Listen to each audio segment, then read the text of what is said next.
ఈ ఒక్క టూల్ గురించి తెలుసుకుంటే మీ వీడియోని సినిమాటిక్ లెవెల్లో క్రియేట్ చేసుకోవచ్చు. అదే స్పీడ్ కంట్రోల్. వీడియోని ఇంపోర్ట్ చేశాక స్పీడ్ మీద క్లిక్ చేయండి. నార్మల్గా యూజ్ చేసి వీడియోని స్పీడ్గా లేదా స్లోగా చేయొచ్చు. డాట్ని లెఫ్ట్ మూవ్ చేస్తే వీడియో స్లోగా అవుతుంది, రైట్కి మూవ్ చేస్తే వీడియో ఫాస్ట్గా అవుతుంది.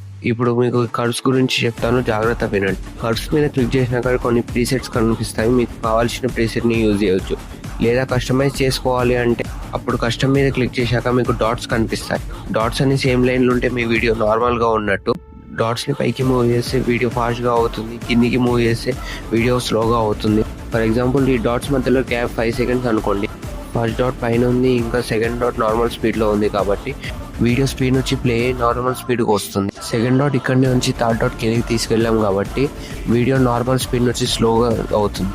థర్డ్ డాట్ కింద ఉంది, ఫోర్త్ డాట్ నార్మల్ స్పీడ్లో ఉంది కాబట్టి మన వీడియో స్లో నుంచి నార్మల్ స్పీడ్గా వస్తుంది. మీకు కంప్లీట్ గైడెన్స్ కావాలంటే స్పీడ్ అని కామెంట్ చేయండి. కన్ఫ్యూజ్గా ఉంటే ఒకసారి మళ్ళీ వినండి, మీకు క్లారిటీ వస్తుంది.